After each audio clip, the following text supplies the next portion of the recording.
સુખની વ્યાખ્યા છે ને એ સમયને પેલે પારની વ્યાખ્યા છે, ટાઈમ બાઉન્ડ વ્યાખ્યા નથી. સુખ શાશ્વત છે. સુખ કદી લઈ શકાતું નહીં. હું તમને એક કેપ્સ્યુલ આપું અને એમ કહું કે લો સુખ ખાઈ જાઓ અને તમે હવે સુખી થવાના, પોસિબલ નથી. મેં મારી એક નવલકથામાં લખેલું, એક મા દીકરી છે, સાથે રહે છે. દીકરી લગ્ન કરવાનું નક્કી કરે છે અને છોકરાને માને મળવા લઈ આવે છે અને મા એને કહે છે તું એને સુખી કરીશ ને? ત્યારે છોકરો જવાબ આપે છે કે હું એને સગવડ આપીશ, હું એને સ્નેહ આપીશ, હું એને સલામતી આપીશ, હું એના માટે સંપત્તિ ઊભી કરીશ, પણ સુખી તો એને જાતે થવું પડશે. હું એને સુખી નહીં કરી શકું. આપણે બધા એવું માનીને ચાલીએ છીએ જિંદગીમાં કે મને કોઈક સુખી કરશે, કાં તો પતિ, કાં તો સંતાનો, કાં તો માતા પિતા, કાં તો મિત્રો, કાં તો પ્રેમિકા, કાં તો પ્રેમી, કાં તો કોઈ anybody that you think will make you happy, and that is where your unhappiness begins. જેની પાસે તમે સુખની આશા રાખો છો ને એને તમે બહુ જ આસાનીથી દુઃખી કરવાનો અધિકાર આપી દો છો. બહુ જ સ્વાભાવિક રીતે એ માણસ તમને દુઃખી કરી શકે, કારણ કે તમે જે ધાર્યું છે એમ નથી થયું, અને તમે ધાર્યું છે એમ નથી થયું એ તમારા દુઃખનું સૌથી મોટું કારણ છે. તમે માંગ્યું છે એ નથી મળ્યું એ તમારા દુઃખનું સૌથી મોટું કારણ છે. બહુ સુંદર ગઝલ છે નિગાહ ફાઝલી, કભી કિસી કો મુકમ્મલ જહાં નહીં મિલતા, कहीं जमीन तो कहीं आसमान नहीं मिलता, ऐसा नहीं कि तेरे जहां में प्यार नहीं, जहां उम्मीद हो उसकी वहां नहीं मिलता. મેં ધાર્યું ક્યાંક કશે કે મને આમ આમ આમ મળવું જોઈએ, એ ન મળ્યું તો મને બહુ અફસોસ છે. પણ આ તો તમારી ધારણા છે, આ વન વે છે. સામેની વ્યક્તિ પણ એમ જ ધારે છે, એમ જ આપવા માંગે છે, એમ જ માંગે છે, એમ જ ઈચ્છે છે, એમ જ વિચારે છે, એમ જ તમને ચાહે છે. આવું તો આપણે ચેક જ નથી કર્યું. હમણાં એક બહુ સરસ ફિલ્મ આવી, મને બહુ ગમી, એ દિલ હે મુશ્કિલ. થોડી અઘરી ફિલ્મ હતી પણ બહુ ઇન્ટરેસ્ટિંગ ફિલ્મ હતી. એમાં શાહરુખ ખાન ઐશ્વર્યાનો એક્સ હસબન્ડ છે અને એને મળે છે ત્યારે એ એને કહે છે કે કેટલી અજબ વાત છે યાર, કે તને ચાહવા માટે હવે મારે તારી જ જરૂર નથી. એક તરફા મોહબ્બત હો सकती है, આવું એને रणबीर कपूर पूछे છે અને ત્યારે કહે છે કે बिल्कुल हो सकती है, और करते करते मेरी समझ में ये आया है कि एक तरफा मोहब्बत बहुत रिलीफ है, राहत की सांस है. तुमसे प्यार करने के लिए मुझे तुम्हारी जरूरत नहीं, उससे बेहतर क्या हो सकता है. આપણે બધા જ આઈ લવ યુ તો કહીએ છીએ. મને અજય દેવગન બહુ ગમે, મને ક્યાંક મળે તો હું એને કહું કે આઈ લવ યુ, એ હશે, ઓટોગ્રાફ આપે, બીજું શું કરે. ભલે એની પત્નીનું નામ કાજલ, પણ એક જગ્યા આવે એવી કે જ્યાં હું એને એમ પૂછું કે ડુ યુ લવ મી, ત્યાંથી કમિટમેન્ટ શરૂ થાય છે, ત્યાંથી ફસામણી શરૂ થાય છે, ત્યાંથી બંધન શરૂ થાય છે, ત્યાંથી એક્સપેક્ટેશન શરૂ થાય છે. રમેશ પારેખની એક બહુ સરસ લાઈન છે કે આકાશ પહેલા ઘર થશે, આકાશ પહેલા ઘર થશે, પછી પાંજરું થશે, ટહુકો વસાવવાની મથામણ શરૂ થશે.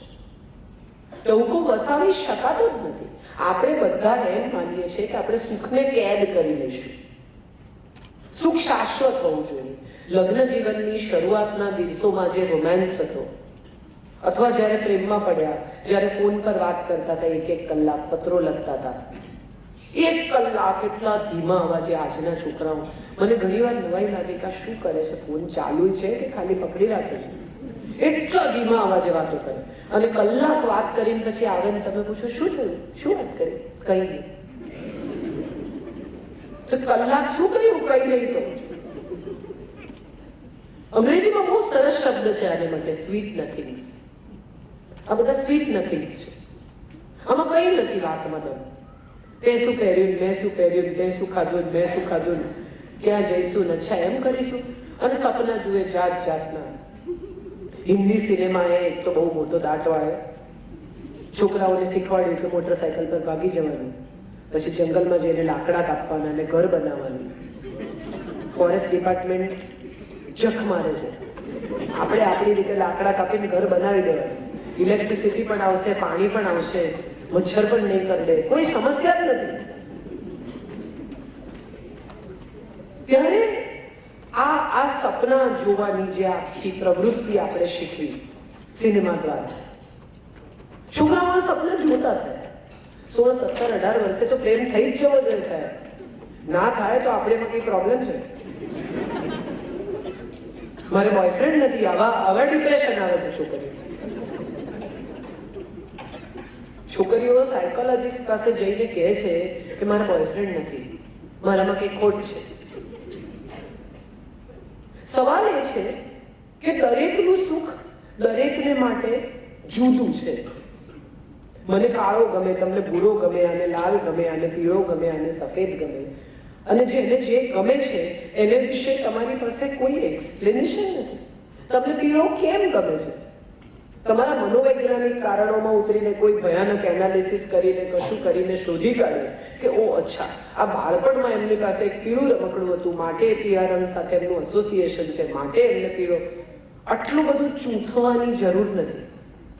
સવાલ એ છે કે મને આ ગમે છે, આને આ ગમે છે, પેલાને આ ગમે છે, તો સૌને સૌના ભાગનું સુખ મળી રહો એ પ્રાર્થના છે. સર્વે જનાઃ સુખીન ભવન્તુ, સર્વે સંતુ નિરામયા. સૌને સૌના ભાગનું સુખ મળી રહે એવી પ્રાર્થના આપણા વેદ શીખવે છે. સર્વે જનાઃ સુખીન ભવન્તુ, મારે તમે પણ સુખી થાઓ ને હું પણ સુખી થાઉં, એ પ્રાર્થના સાથે આપણી સંસ્કૃતિની શરૂઆત, એ પ્રાર્થના સાથે આપણી સોસાયટી, આપણી આખી એ સિસ્ટમ બની. પણ આપણે ક્યાંક ને ક્યાંક કશેક ને કશેક એવું નક્કી કરી દીધું કે એનું દુઃખ એ મારું સુખ છે. આપણે ક્યાંક ને ક્યાંક એવું નક્કી કરી દીધું કે મારું સુખ એનું દુઃખ હોવું જોઈએ. કેમ નથી? મારી પત્ની બહુ સુંદર છે તો એને ઈર્ષા થવી જ જોઈએ. એ મારી પત્નીને બુરી નજરે કેમ ના જોઈએ? એવા સીધા તે કોઈ હોય? આપણી માનસિકતા છે. આપણને કોઈ ફોન કરે અને એમ કે કેમ છો? મજામાં. મમ્મી પપ્પા કેમ છે? મજામાં. છોકરાઓ મજામાં. ચોથા સવાલે તો આપણે પૂછી લઈએ કે શું હતું? આપણે એવું માનવા જ તૈયાર નથી કે કોઈ માણસ આપણને કોઈ કારણ વગર ફોન કરે છે. જસ્ટ ખબર પૂછવા, જસ્ટ યાદ કરવા. કાલે તમને બહુ યાદ કર્યા એવું પૂછે ને તો કે કેમ? એમાં કેમ ક્યાં? યાદ કર્યા તમને, યાર આનંદ થવો જોઈએ તમને કે આટલા બિઝી સ્કેડ્યુલમાં ક્યાંક તમારો વિચાર મારી અંદર હતો. કેમ યાદ કર્યા? ભૂલ થઈ ગઈ, નહીં કરું ફરી. કેટલા બધા લોકો શરૂઆતના દિવસોમાં પ્રેમમાં પડે, લગ્ન કરવાની તૈયારી હોય ત્યારે બે જણા એકબીજાની સાથે દરેક વાતમાં એગ્રી થાય. પતિ કહે કે તું વેસ્ટર્ન પહેરતી હોય તો કેટલી સારી લાગે, એટલે તરત સલવાર કમીઝ બધા ઇસ્ત્રી કરીને થપ્પી કરીને મૂકી દે, જીન્સ લઈ આવે. મા બાપને ન પણ ગમતું હોય તો પહેરે. કેમ? તો કે એમને ગમે છે. પત્ની કહે કે તમે ચોકડી વાળા શર્ટ પહેરો છો, પ્લેન લાવો જરા. 3 પ્લેન શર્ટ એક સાથે આવે, 3 કલર. આ તમે લાંબા વાળ જે આમાં આગળ આવે છે ને એમાં નથી મજા આવતી. તરત ત્યાંથી છૂટા પડીને વાળ કપાવા જાય. તમે રકાબીમાં ચા ન પીઓ એટલે તરત કપમાં પીતા શીખી જાય. તમે હાથથી દાળ ભાત ન ખાઓ તો ચમચીથી ખાય. અને આ બધું કરે એકબીજાને સુખી કરવા, એકબીજાને આનંદ આપવા, એકબીજાની સાથે એડજસ્ટ કરવા. અને લગ્નના 5 વર્ષ પૂરા થાય ને એટલે પહેલી ફરિયાદ શું કરે? તમે બહુ બદલાઈ ગયા. તો બદલાય જ ને, તમે બદલ્યા. હવે આજે બદલ્યું ને જ જોઈએ. હવે આમાંથી કે નવું બને. પહેલા શેરડીની ગંડેરી કરો, પછી ગંડેરીમાંથી આખી શેરડી કરો. લગ્ન જીવન એ કોઈ સુધાર કેમ્પ નથી કે સુધરી જશે તો હું સુખી થઈશ. હું કેટલી બધી પત્નીઓને કહું કે કોઈ એમને થોડા સુધરે એવું મને કહે. ત્યારે મને ખરેખર વિચાર આવે કે સુધરે એટલે શું કરે? શું તમારે એની પાસે કરાવવું છે? શહેર સુધરાય, નામનો એક આપણી પાસે શબ્દ છે. મ્યુનિસિપલ કોર્પોરેશનને સુધરાઈ કહેતા એક જમાનો. એનું કામ શહેર સુધારવાનું છે. હવે આપણા ઘરે ઘરમાં સુધરાય છે. પત્ની પરણીને આવે ને એટલે નક્કી જ કરી દે કે આ નમૂનામાં આટલા ફેરફાર કરવા પડશે. આમને આમ નહીં ચાલે, આમાં ઘણું બદલવું પડશે, પણ કઈ નહીં, ઇટ્સ ઓકે, બદલીશું. હમણાં કોઈકે મને SMS મોકલ્યો છે કે સીતા જ્યારે રામની સાથે વનવાસમાં હતા, આનંદમાં હતા, સુખી હતા, બે જણા એકબીજા સાથે કિલ્લોલ કરતા હતા, ત્યારે સીતાએ કહ્યું કે જાઓ જઈને સોનાનું હરણ લઈ આવો. ત્યારે એને સોનાનો મોહ થયો અને આખી સોનાની લંકા જ્યારે એના પગમાં પડી ને ત્યારે સીતાએ કહ્યું ના, મને તો રામ જોઈએ. એટલે જ્યારે સોનું નહોતું ત્યારે સોનું જોઈતું હતું, સોનું મળ્યું ત્યારે રામ જોઈતા હતા. આ માત્ર સીતાનો પ્રશ્ન નથી, આ સૌનો પ્રશ્ન છે. બહુ પાતળી હોય ને પરણીને આવે, તમે જોયું હશે છોકરીઓ, આપણા છોકરાઓ ખાસ, આપણા જૂના આલ્બમ જોઈએ ને તો છોકરી સુંદર હોય, કન્યા 20-22ની હોય, મુગ્ધ હોય, ચામડી સરસ હોય, હેરસ્ટાઈલ કરી હોય, થોડું બ્યુટિશિયને કામ કર્યું હોય, સરસ કપડાં પહેર્યા હોય, મુગ્ધતા હોય ચહેરા પર. એટલે છોકરાઓ આમ પાના ફેરવતા કે તું શું જોઈને પપ્પાને પરણે? કારણ કે પપ્પા સાવ પાતળા હોય, અમુક જાતના હેંગર ઉપર કોટ લટકાવ્યા હોય, એવી રીતે લાગતા હોય. બિલકુલ આમ તમને જોઈને એમ થાય કે ખરેખર આને કેવી રીતે પરણાય. અમુક જાતની ગરમી સખત લાગતી હોય, મે મહિનાના લગ્ન હોય તો મા બાપે કોટ પરાણે પહેરાવ્યો હોય, સાફો જો એમાં બાંધ્યો હોય તો લમણા દુખતા હોય, એટલે મોડું જુદી જાતનું થઈ ગયું હોય. આ બધું ફોટામાં હોય. એટલે છોકરાઓ પૂછે તો મમ્મી તું શું જોઈને આવા પપ્પાને પરણે? થોડા વર્ષો વીતે, મમ્મીને 2 બાળકો થાય, મમ્મીનું વજન વધે, મમ્મીના ચહેરા પર સમય ચાસ પડે, મમ્મીની સ્કિન એવી ના રહે, મમ્મીને લાફિંગ લાઈન આવે, મમ્મીને અહીંયા ક્રોસ ફીટ આવે, મમ્મીનું પેટ વધી જાય. અને ત્યાં સુધીમાં પપ્પા 41 વર્ષના થયા હોય, સરસ કમાતા હોય, બ્રાન્ડેડ કપડાં પહેરતા હોય, હવે થોડું શરીર બનાવ્યું હોય અને પપ્પા બહુ હેન્ડસમ લાગતા હોય. અને આ સમયની રમત છે સાહેબ. મજા જે છે કે ત્યારે પપ્પા એટલા બધા સરસ લાગતા હોય, 40-45ના, થોડા સફેદ વાળ અહીંથી આવ્યા હોય, છોકરીઓ પપ્પાને જોતી હોય, અને ત્યારે મમ્મીને ઇન્સિક્યોરિટી આવતી હોય, અને ત્યારે છોકરાઓ ફરી કે my dad is so handsome. સવાલ એ છે કે કોઈ એક જમાનામાં માં સુંદર હતી, કોઈ એક જમાનામાં પપ્પા બહુ સારા લાગે છે. અગત્યનું એ નથી કે કોણ ક્યારે સારું લાગતું, અગત્યનું એ છે કે એ લોકો સાથે કેવું સારું જીવ્યા.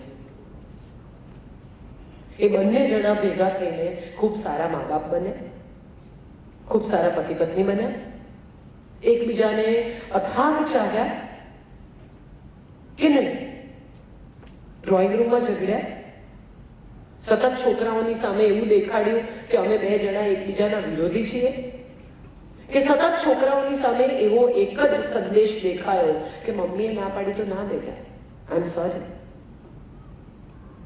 હવેના સમયમાં એવું થયું છે કે મમ્મી ના પાડે એટલે તરત પપ્પા કે કઈ વાંધો નહીં, તું તારે જઈ મમ્મી ના કહીશ, અને પપ્પા ના પાડે તો મમ્મી કહીશ તું જઈને પપ્પા હવે પહેલા આવી જશે.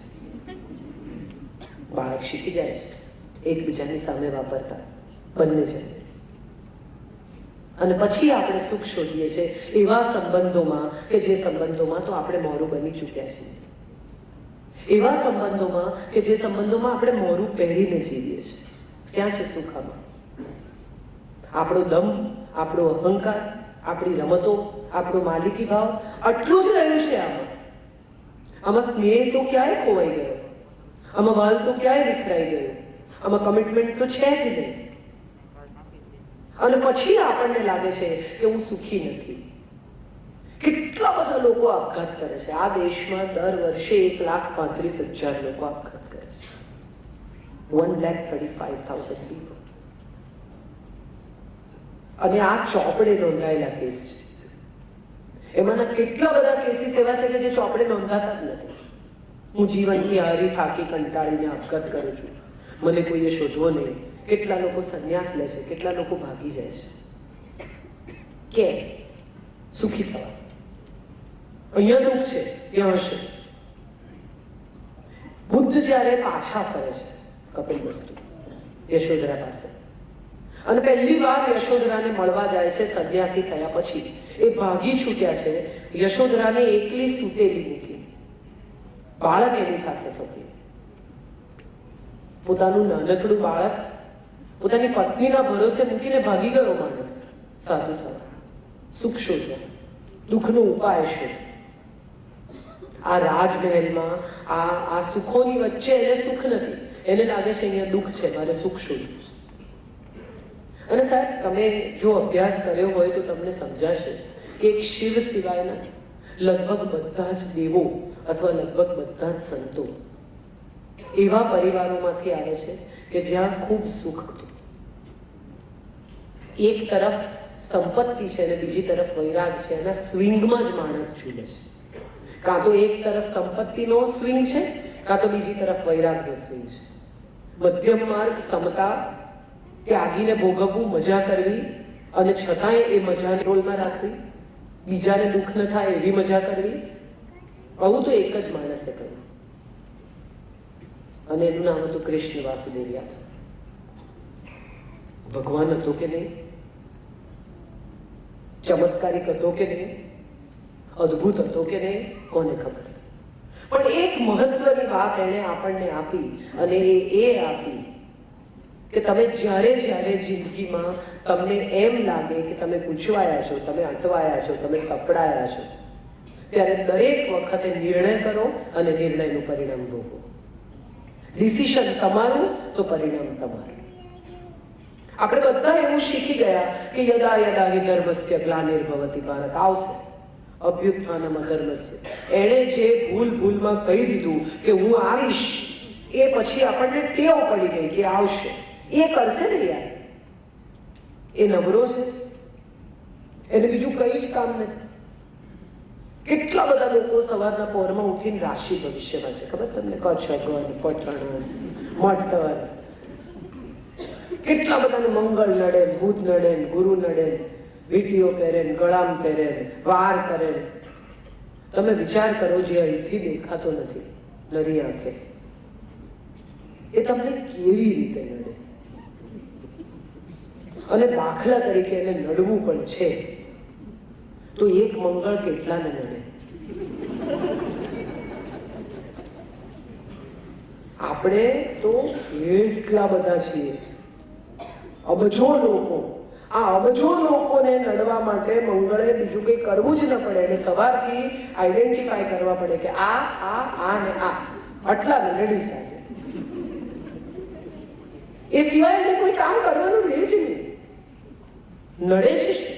આ ગ્રહો નથી નડતા, આ ગ્રહો નડે છે, પૂર્વ ગ્રહો નડે છે, હઠાગ્રહો નડે છે, દુરાગ્રહો નડે છે. એ ગ્રહો તો બિચારા એમનું કામ કરે છે. આ સવારે તમે જે રાશિ ભવિષ્ય વાંચો છો, બધા જ વાંચતા છે, ઘણા બધા વાંચો. અને રાશિ ભવિષ્ય વાંચ્યા વગર તો ઘણા દિવસે શરૂ ન કરે કે આજનો મારો દિવસ કેવો છે જોયું. ખોટું કામ કરવું નહીં, આજે ક્યાંય સહી કરશો નહીં. તે એટલી હદ સુધી સહી ન કરે કે પોસ્ટકાર્ડ લખીને કોરો નથી કે આજે ક્યાંય સહી ન કરશો એવું લખ્યું છે, પોસ્ટકાર્ડમાં સહી નહીં કરવાની. મજાની વાત એ છે કે આ રાશિઓ ઉપર જો તમે વિચાર કરો તો તમને સમજાય કે કૃષ્ણ અને કંસની રાશિ એક છે, રાધા અને રૂકમણીની રાશિ એક છે, રામ અને રાવણની રાશિ એક છે, શબરી અને શૂરપણખાની રાશિ એક છે, રાધા અને રૂકમણીની રાશિ એક છે. બધાનું નસીબ એક છે. કયો જ્યોતિષ તમને ક્યાં શું શીખવે છે? આ ધર્મગુરુઓ, આ તમામ લોકો જે આપણને મુક્તિ આપવાની વાત કરે છે, એ ખરેખર પોતે મુક્ત છે કે નહીં એ તો તપાસ કરો.